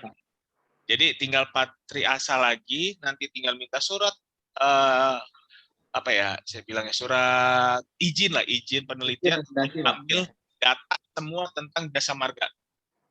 Karena kita tadi kan makanya tadi saya juga nunggu nih yang tadi untuk dipancing sama Pak Dedi, Bapak mau milih mana? Itu kata-kata itulah Pak yang tadi saya tungguin, ke bahasa ini segala macam. Bapak milih mana sebagai rekanan? Bapak langsung dengan tegas Jasa Marga. Jadi Bapak itu nanti Bapak lihat aja lah revisi yang ada di Budinda, nanti tinggal benar-benar Bapak dalemin. Nah, nanti kelompok ini bisa diuntungkan. Kenapa saya bilang bisa diuntungkan? Karena ini udah bahas tentang Jasa Marga, monggo kerjasama, tinggal black aja tuh. Materi-materi itu bisa lihat dari sisi K3-nya, bisa lihat dari sisi apa namanya, yang tadi tuh yang UMKM-nya, banyak yang bisa diambil. Makanya satu topik Jasa Marga ini saya rasa bisa satu objek jangan takut itu bisa dipakai ke banyak judul. Bisa jadi banyak topik ya Pak Raymond ya. Betul. Jadi makanya ini kan yang kayak tadi yang jadi tektokan di sini kan kalau Bapak Ibu perhatikan ini benar-benar kebangun sendiri mindset kita. Oh iya, bisa nih kita ngitung soal untung ruginya Jasa Marga. Itu bisa. Bisa dari sisi K3 kan ada itu kita lihat apa yang tadi udah dijelasin banget sama Pak Tri, detail malah. Cuma di tulisannya belum ada. Iya Pak. Jadi itu penjelasannya dadakan Pak. Itu dadakan Pak. Nanti kita berubah dadakan soalnya Pak. Ya kayak tahu bulat ya. Iya Pak. Jadi makanya saya bilang di makalah itu ada pokoknya poin terakhir itulah triggernya. Terus saya kasih tahu. Poin terakhir yang saya kasih pembahasan adalah trigger dari makalah yang harus diperbaiki. Dan makalah itu bisa nantinya benar-benar buat bahan referensi tesis. Tinggal dipoles-poles dikit, mau masuk tipe apapun jadi. SDM pun jadi. Kalau mau lihat SDM-nya si Jasa Marga itu apa sih? Tadi Pak Budiono sempat menyinggung. Kebijakan. Oke, kebijakan publik tentang Jasa Marga, kulik. Itu kualitatif masuk ya. Kualitatif tentang evaluasi kebijakan. Jadi satu tema ini kan kalau kita benar-benar perhatikan, ini buat future-nya Bapak Ibu. Jadi bisa ada ide-ide. Jadi disinilah makanya saya minta ke Bapak Ibu, coba kita diskusi, sharing, karena buat nanti ke depannya, oh iya ini bisa jadi bahan. Kebukalah ide-idenya, apa yang mau dibahas. Jadi sebenarnya ini kan kelas ini AB1 adalah kelas bersama, jadi saling sharing. Jadi kenapa saya bikin jadi satu yang nantinya akan book chapter ini tujuannya untuk Bapak Ibu bisa mereview lagi, oh iya ini sempat dibahas, kenapa nggak ini? Oh yang ini sempat dibahas. Jadi bisa mengkombin jadi satu kesatuan yang nanti bisa dipakai kok. Nggak abu-abu nantinya. Pada saat mencari referensi, oh kayaknya pernah nih Pak Budiono ngomong, pernah nih Pak Dedi ngomong, apa ya tapi ya, kontak lah Pak Dedi waktu itu ngomong apaan ya tentang ini. Nah sharing lama-lama kan ketahuan, oh iya ini benar dapat ide tulis. Jadi di sini maksud saya pemaparannya luar biasa, cuman tadi isinya aja yang masih kurang. Pemaparannya oke, luar biasa. Kalau bisa kan Budinda bisa mencatat, nanti tinggal didengar di rekaman ini. Itu apa yang disampaikan Patri itu pas banget. Itulah kekurangan dari makalah itu. Ya Pak. Jadi pokoknya didengerin aja baik-baik. Itu clue-clue yang saya kasih di revisian itu benar-benar clue kuat. Kalau boleh saya buka dikit, bicara SWOT kan, SWOT. Ya Pak. Nah, tadi udah disinggung. Kekuatannya apa sih? SWOT-nya kosong tadi Pak. Nah, itu. Teori SWOT malah, tapi SWOT-nya ini nggak kelihatan. Ya, nah ini kan tadi kan dijelasin tuh. Kalau Pak Sori juga, enggak kan dia Pak Tri ini kan ngejelasin A sampai Z. SWOT-nya kelihatan, kelemahannya kelihatan. Betul. Makanya dan tadi kan Patri juga bilang ini tahu bulat ya, jadi dadakan. Jadi ya Jadi nextnya ini kalau emang mau dibikin tuh, kalau Pak Ansori mau kaji, silakan tuh. Join sama Patri, kaji tuh tentang kebijakan publiknya. Publik ya. Kebijakan publik tentang jasa marga. Kan itu menarik, Pak. Ya, Pak. Menariknya apa? Bisa sharing. Jadi satu sisi Pak Ansori ngambil data. Tadi khawatir Pak, kemarin ada kuliah kuliah riset ya, gitu ya. Takutnya yang topik-topik tertentu itu dianggap sebagai ini levelnya anak S1 kan begitu ya kemarin teman-teman ya. Itu aja sih khawatirnya. Tapi kalau kebijakan publik nggak Pak? Kebijakan publik. Boleh nggak kita di sini kebijakan publik? Harusnya sih boleh. Oh bisa ya. malah boleh. Udah masuk Pak. Udah bisa masuk kebijakan publik. Yang nggak boleh masuk emang itu buat S1 belum bisa masuk Pak. Oke. Karena terlalu berat Pak.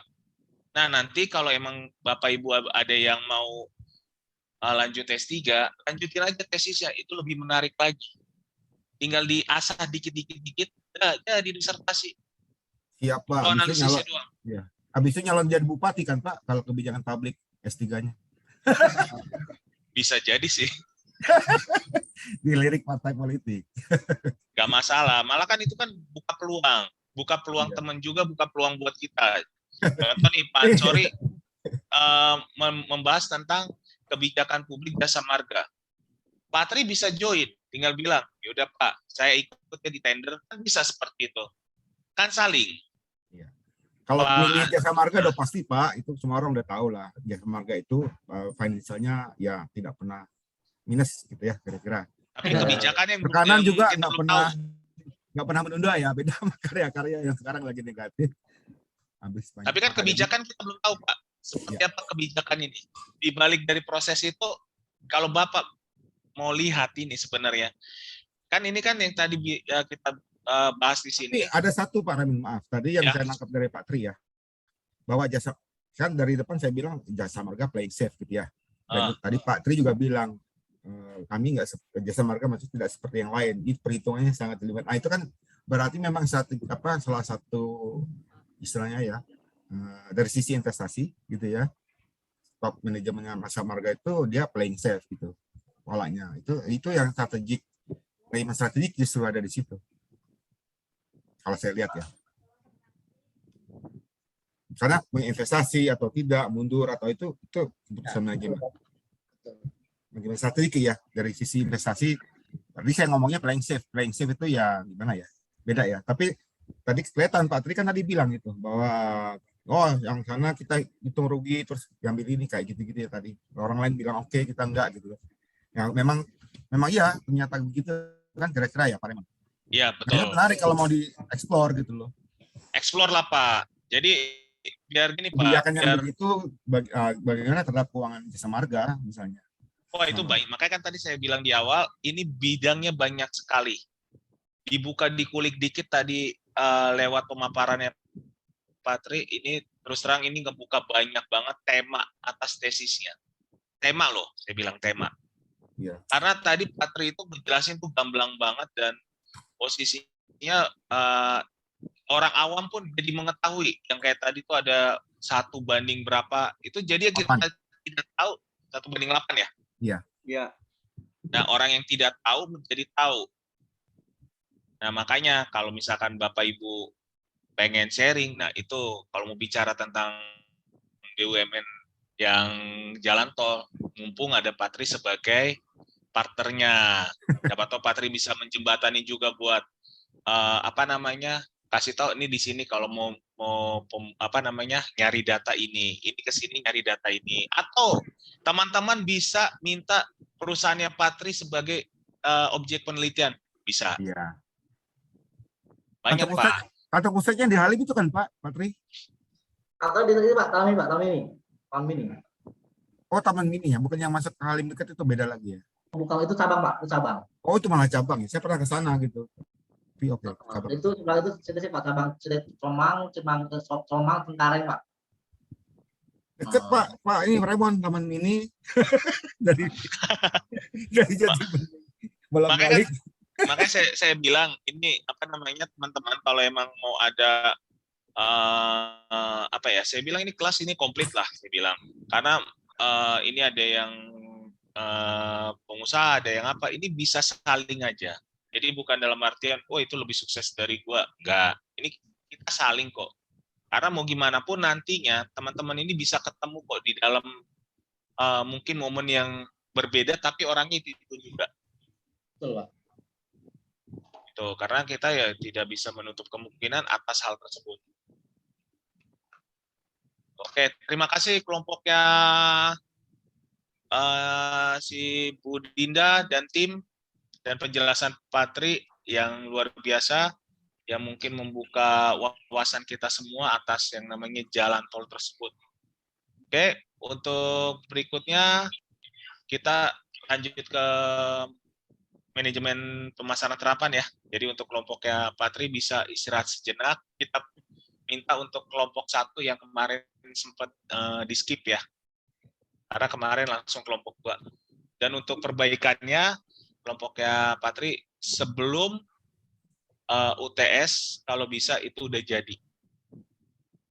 Ya Pak, siap, terima kasih Pak. Oke, sama-sama. Oke, silakan panggung untuk kelompok 1 di manajemen pemasaran terapan. Pak Dedi. Mic-nya dinyalain dulu atau Pak? Belum, itu masih di mute. Oke. Wah. Ya, assalamualaikum warahmatullahi wabarakatuh. Selamat malam. Waalaikumsalam warahmatullahi wabarakatuh. Semua semangat. Semangat. Pak Tony semangat.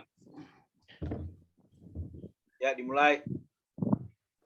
Oke, baik, kami dari kelompok 1 yang beranggotakan 1 Ibu Sri Mulyani sebagai ketua, Pak Ansori, kemudian Pak Alif dan juga Pak Dr. Hardi. Di sini kita memilih topik yaitu strategi berjualan di marketplace. Di mana kenapa kami memilih materi ini, karena di zaman sekarang semua serba canggih, serba online, jadi apapun belanjanya online pilihannya gitu. Tidak usah berpanas-panasan lagi, berdesak-desakan lagi, harus ke mall, harus ke pasar, apalagi ke pasar, resikonya kena copet. Lebih baik online saja, tinggal duduk, barang datang. Tok, tok, tok, assalamualaikum, paket. Nah, ya. Latar belakangnya yang pertama adalah yang tadi saya sampaikan, di mana sekarang ini sudah era digitalisasi ya, dari mulai anak kecil, ya, pembantu, kemudian tukang pulung pun sekarang sudah pada punya yang namanya gadget, ya.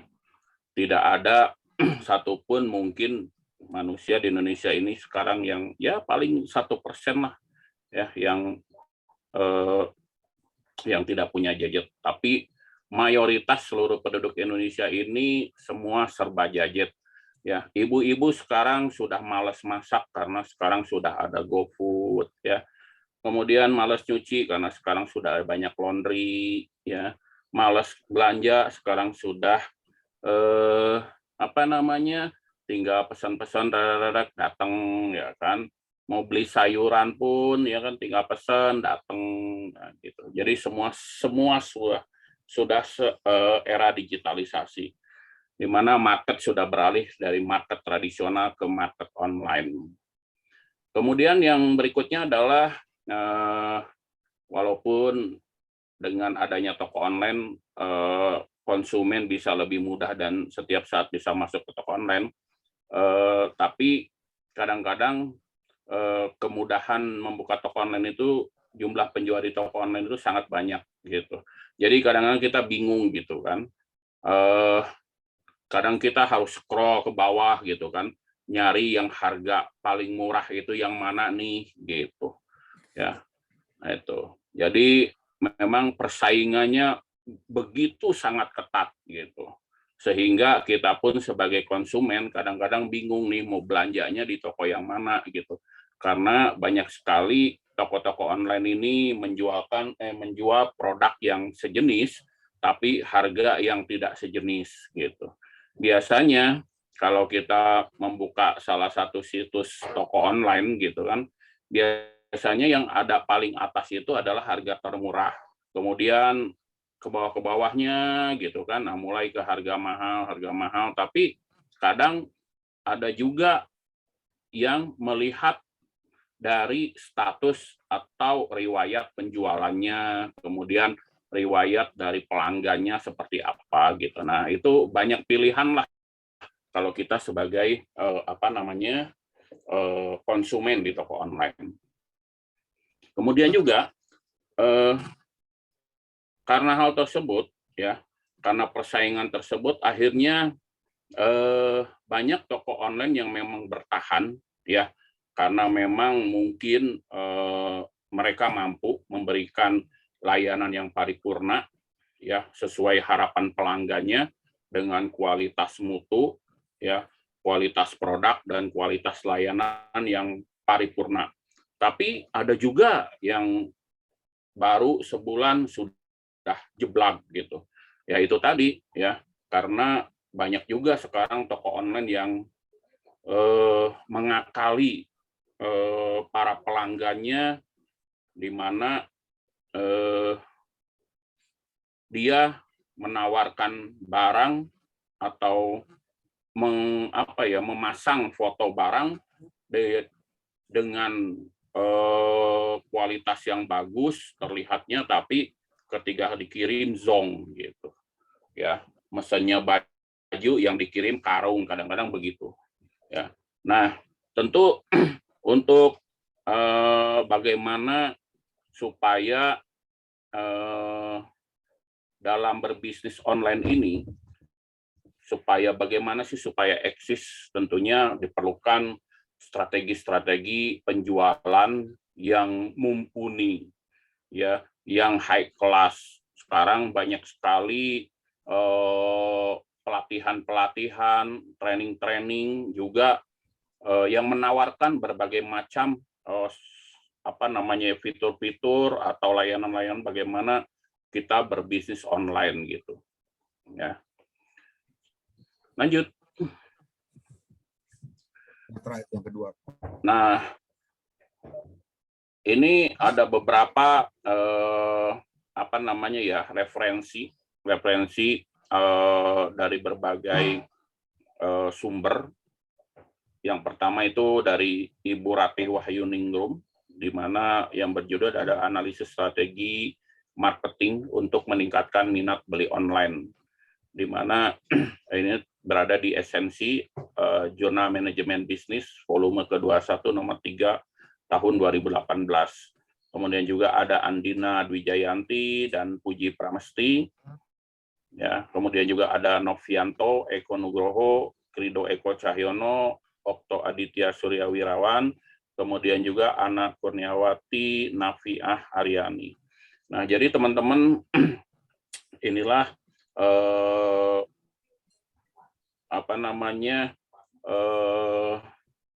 tema yang kami pilih untuk manajemen pemasaran terapan ini, untuk nanti diangkat menjadi sebuah jurnal ya. Demikian Pak dosen, terima kasih.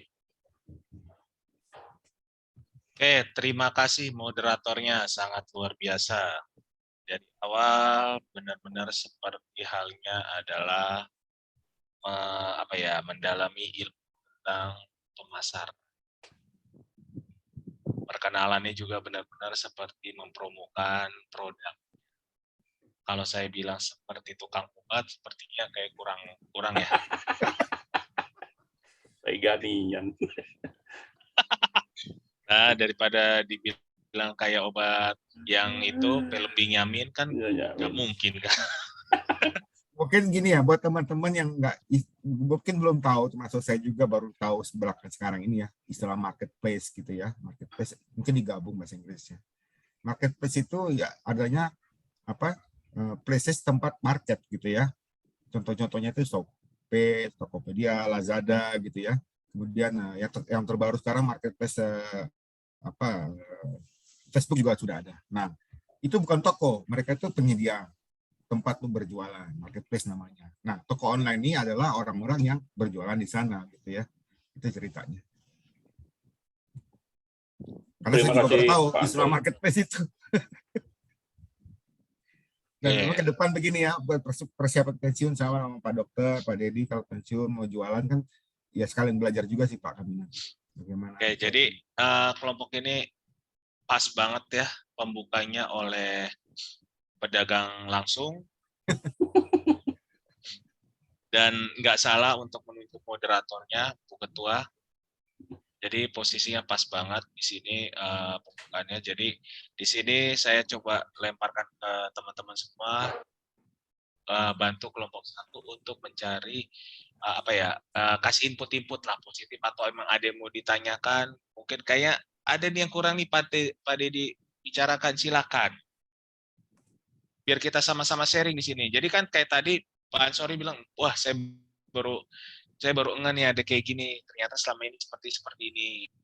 Jadi kan biar kita sama-sama belajar. Dimana kan kita kan yang orang kan taunya kan kita dagang secara konvensional ya. Orang datang ke kita kasih. Nah, kalau yang marketplace ini kayak apa? Nah, itu yang diangkat sama kelompok 1. Mungkin ada yang judulnya mirip-mirip, mungkin bisa sharing, Pak, ini kenapa. Silahkan kelompok yang lain. Monggo, waktu dan tempat saya persilahkan. Pak, dari saya Pak. Alhamdulillah nggak ada, makasih. Silakan, Pak Joni. Jadi Pak, tadi kan marketplace Pak ya, memang di situ adalah tempatnya orang jualan ya Pak ya. Intinya jadi ada Tokopedia, mereka kan sebenarnya cuma memberikan sarana untuk kita jualan ya Pak ya. Benar ya Pak Ansori ya? Ya betul Mas Joni itu. Nah pertanyaan saya adalah di sini saya nggak ngelihat Pak, tapi apakah itu ada atau tidak saya tidak tahu. Kira-kira antara ini kan sama-sama kompetitor nih Pak, Tokopedia, Shopee dan segala macam. Ya. Itu strateginya kira-kira gimana Pak? Shopee bagaimana, Tokopedia bagaimana? Itu antar internal lokal. Ya. Gimana dengan yang kayak Alibaba? Ya. Kira-kira strateginya gimana Pak? Gini Pak Joni, itu ya. Untuk saat ini kami tidak ke sana, jadi kami fokus ke toko online-nya, individu UMKM atau orang siapapun berjualan. Kalau yang tadi level lebih tingginya lagi persaingan marketplace itu insya Allah jadi TA-nya saya Pak Dedi, tesisnya saya Pak Dedi Tambusri. Jadi kita nggak melihat persaingan marketplace-nya, tapi persaingan individu-individu yang punya toko online itu di dalam atau strategi lebih tepatnya bagaimana mereka bisa survive atau mereka bisa get profit banyak ya, karena ada beberapa yang ya kita lihat katakanlah begitu saya buka ya, saya juga baru kemarin misalnya buka sesuatu karena mau beli sesuatu sudah nggak pernah online 6 bulan kelihatan di situ gitu ya, yang tadi Pak Dedi bilang tidak eksis itu ya Pak Dedi ya, gitu kira-kira. Jadi kami tidak melihat ke bagaimana strategi marketplace-nya, fitur-fiturnya tidak, tapi kita akan melihat di strategi ini adalah ke individu orang-orang yang berjualan di sana atau saudagarnya lah kira-kira, UMKM-nya lah kira-kira gitu Pak Joni. Jadi kalau kemudian ada kelompok lain yang mau melihat bagaimana strategi marketplace-nya sehingga banyak anggotanya gitu ya, nah itu silakan ya, itu nggak ranah kami sekarang ini. Jadi kira-kira yang mau ditonjolin apa Pak di grup ini Pak nanti? Yang mau digarisbawahi keyword-nya apa Pak? Keyword-nya adalah tadi strategi berjualan gitu, yang tadi berjualan, apakah ada pernah jualnya, apakah responnya cepat atau tidak gitu. Itulah gitu ya kira-kira. Oke, thank you Pak. Ya terima kasih Pak Joni. Pak Dedi. Apa sayangku? Ini kan berjamur nih online di mana-mana. Jamur apa? Jamur kuping. Semua orang berpikir tentang strategi penjualan online karena begitu banyak kompetitif. Ada nggak analisa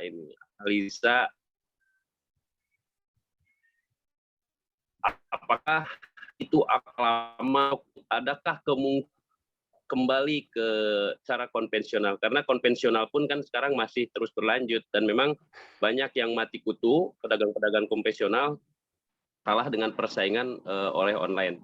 Jadi pertanyaannya, apakah ada sebuah analisa kemungkinan online ini akan kembali ke konvensional? Itu Pak Dedi.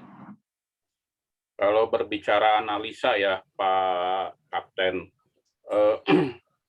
sepertinya untuk saat ini dari mulai beberapa tahun ke depan ini memasuki era 5.0 ini, sebetulnya kita sudah tidak perlu menganalisa Pak, gitu. Kenapa? Karena dengan mata telanjang pun kita sudah bisa melihat gitu bahwa kita harus memang siap menerima era digitalisasi ini.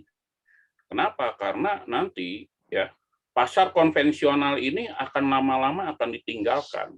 Mungkin yang seperti saya sudah bilang, sudah katakan, lihat saja dengan ambruknya retail-retail besar hanya karena gara-gara emak-emak berdaster gitu Pak Tony ya. Gitu. Orang sudah sekelas Matahari aja bisa ambruk ya kan, sekelas retail-retail besar itu sudah tidak berkutik gitu. Jadi kalau berbicara analisa sudah tidak perlu analisa lagi Pak. Gitu. Buat apa lagi analisa, toh orang dengan sendirinya akan ikut, akan terseret ke arah digitalisasi, akan mau tidak mau harus mengikuti perkembangan gitu loh Pak.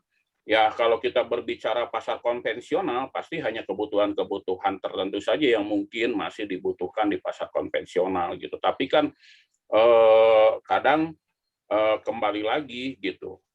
Ya kan, kalau kita berbicara pasar konvensional ya untuk 9 barang pokok mungkin memang masih di pasar konvensional gitu. Tapi kalau kita berbicara untuk kebutuhan-kebutuhan konsumtif lainnya itu orang akan lebih mengarah kepada pasarnya digital Pak. Kenapa? Karena yang seperti saya bilang tadi, sekarang orang pengennya kemudahan kok gitu. Ya kan? Gitu, tidak perlu lagi panas-panasan, tidak perlu hujan-hujanan, tidak perlu habis ongkos, cukup transfer barang datang gitu Pak. Itu Pak Tony. Pak Dedi, izin Pak Dedi. Siap, Master. Siap, izin Pak Dedi. Ini Ya, menarik sekali tentang digital ini ya. Gini Pak, kalau kita secara bisnis ya kan, itu kita memfilter anggota kita, misalnya kita berkenalan kita adalah dengan cara ada survei, kemudian mengecek legalitas rekanan kita itu Pak ya, gitu kan. Nah ini kalau sistem online seperti ini, strategi apa yang dilakukan oleh tim ini ketika memfilter para pelapak itu untuk bisa kita pegang Pak, karena kita contoh lah misalnya ada pengiriman barang yang suspek, bagaimana sanksinya, kemudian apa tanggung jawab dari pihak penyedia aplikasi ini gitu loh Pak. Jadi sejauh mana bisa meyakinkan kepada customer bahwa setiap pelapak di situ menjadi profesional dalam tugasnya Pak. Itu sih Pak. Terima kasih Master pertanyaannya. Ya teman-teman, mau tidak mau kita harus mengakui inilah kelemahan pemerintah kita, terutama Kementerian Kemenkominfo dan juga Kementerian Hukum dan HAM ya. Kenapa? Karena memang untuk sistem keamanan dalam bertransaksi online ini masih belum terpenuhi payung hukumnya. Sehingga apa? Sehingga saat ini siapapun bisa menjadi pelapak ya. Bahkan bisa sekaligus menjadi konsumen gitu. Nah, memang ini PR besar Pak buat pemerintah kita. Kami juga dari orang-orang hukum memang sedang berdiskusi bagaimana nih untuk mendorong pemerintah supaya undang-undang transaksi pembelian online ini bisa segera disahkan, bisa segera digarap gitu di DPR supaya tidak lagi orang dengan gampangnya, ya kan, dengan gampangnya misalnya melakukan penipuan melalui penjualan online, karena sekarang ini memang masih sangat marak banget gitu ya, terutama COD gitu. Akhirnya apa, yang jadi korbannya adalah kurirnya gitu yang tidak tahu menahu. Gitu Pak Tri. Ya, doakan saja kami dari orang-orang hukum bisa segera mendorong pemerintah dan DPR untuk segera membenahi masalah online ini, terutama juga ini kan sebetulnya kalau pemerintah jeli ya, kalau kita berbicara legalitas yang tadi Pak Tri sampaikan, sebetulnya ini kan pangsanya pajak, Pak, gitu. Betul, ya, Pak. Tapi disinilah lengahnya pemerintah gitu. Bayangkan saja kalau satu marketplace itu ada 1.000 pelapak gitu, dengan omset per harinya itu di atas 2 juta, nah berapa pajak yang bisa diraup dari situ gitu. Tapi kan sekarang pemerintah justru mengabaikan itu, dan bahkan malah retail-retail besar yang justru sepi pembeli sekarang ini gara-gara online, tapi pajaknya justru masih tetap saja gitu.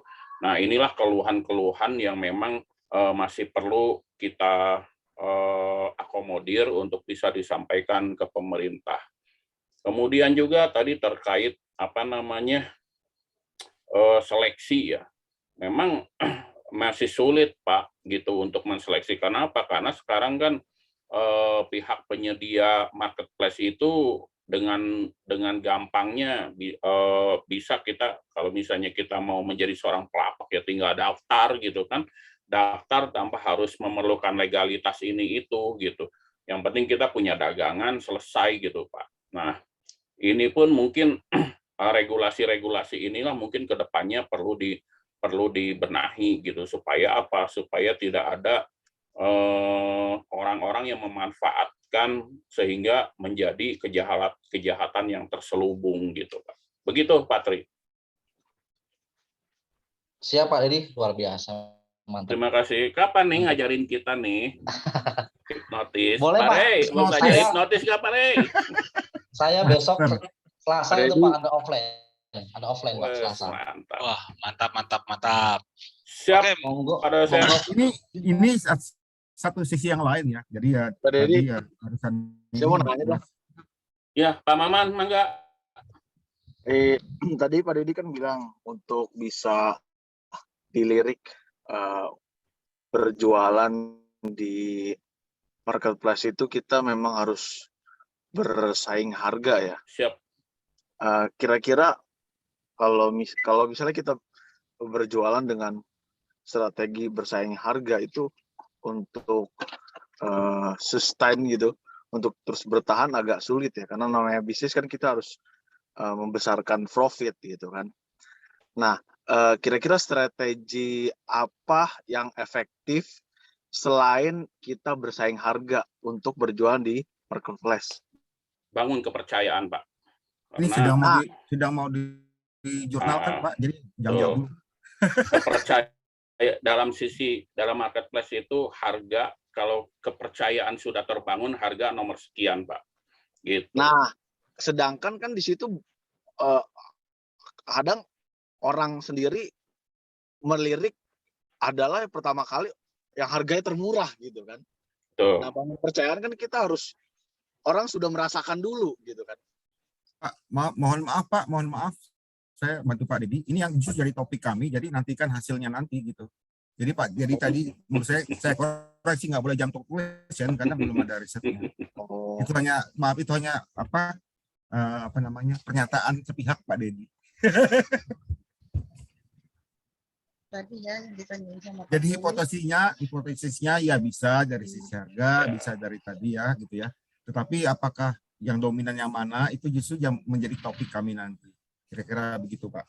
Tadi menarik juga itu yang masalah pajak yang tadi ya, for information saja. Tokopedia itu tahun 2001 kemarin itu masa pandemik terjadi transaksi 3 triliun, 3,3 tepatnya ya, gitu ya, sekitar segitu. Itu katakanlah kalau 10% saja, bukannya 11% ya, PPN itu harusnya negara punya potensi mengambil apa namanya pemasukan dari pajak PPN dari transaksi Tokopedia itu 300 miliar ya setahun, itu Tokopedia saja. Betul. Itu topik yang lain lagi ya Pak Dedi ya, kalau memang orang keuangan mau jadi tesis gitu ya. Gitu ya Pak, mohon maaf ya Pak, tadi apa namanya pertanyaan yang tadi justru itu yang menjadi topik kami yang harusnya tidak boleh dijawab sekarang karena kami baru mau akan melihat itu gitu loh. Oke, baik. Siap ya Mas. Siap. Nah, setelah tahu itu, kalau setelah katakanlah kita mau berjualan di sana, kita punya ininya apa namanya major yang paling dominan yang mana gitu kira-kira seperti itu sih. Faktor dominan agar sustainable kan, agar tetap eksis di penjualan di sana gitu ya Pak. Iya betul. Pertanyaannya langsung minta kesimpulan kami, itu aneh nih. Nggak apa-apa Pak Amal. Pak Maman mau jadi ini kayaknya marketplace. Sabar Pak. Oke, baik, makasih. Nanti ditunggu ininya. Siap Pak Maman. Pak. Halo. Ya, Pak Diki. Ini ya. Marketing beneran nih. Ya. Nah, Pak, kebetulan temanya mirip-mirip sama yang saya, Pak ya. Cuman kalau yang saya itu kan lebih ke kalau di satu tema jadi kelompok mana Pak Diki? Kelompok 6 Pak. Kelompok 6, makanya kami duluan Pak. Makanya tadi saya bilang gitu ya, Pak Remon mohon kami kelompok 1 agar tapi kami enggak, cuman arahnya beda sih Pak. Mirip tapi tidak sama Pak. Perubahan apa namanya? Perubahan konsumen. Perubahan perilaku konsumen Pak. Kurang jelas Pak. Pak Diki suaranya kecil banget. Pak Diki ini orang marketing beneran. Enggak Pak, saya bukan orang marketing Pak. Bukan. Kedengaran nggak Pak? Ya kedengaran. Ya, kebetulan kan nama kami itu perubahan perilaku konsumen pada saat masa pandemi ya Pak ya. Itu yang pertama. Yang kedua itu temanya itu sebagai perusahaan Pak, terutama Goto itu dari perusahaannya. Mereka sebenarnya perusahaan itu melakukan keuangan. Pak Diki suaranya hilang-hilang timbul loh. Ya, dan ini wajib didengar Pak Remon karena jurinya Pak Redmond ini nanti. Apakah Pak Diki sama? suaranya hilang-hilang Lagi di timbul. jalan saya Pak. Lagi jalan Pak, lagi jalan pulang saya. Oh gitu. Harus didekatkan. Jadi temanya itu hampir mirip sih Pak, cuman kalau pendekatannya secara pendekatan beda kita. Jadi kalau yang strateginya kami ngambil bagaimana Goto itu mencapai IPO dengan kapitalisasi sekitar 400 triliun ya Pak ya. Itu yang pertama. Yang kedua, yang tentang manajemen pemasaran itu perilaku pada saat masa PPKM itu Pak. Terus yang peraturan itu tadi pandemi itu, kalau nggak salah itu ada peraturannya Pak, PP Perintah nomor berapa ya? Lagi 8 PMSE. Coba di itu lagi Pak. Online itu kalau nggak salah di sana Pak. Itu aja ya Pak. Itu aja sekitar tambahan dari saya. Terima kasih. Pak Joni ini screen-nya tampil ya Pak Joni? Emang sengaja atau gimana?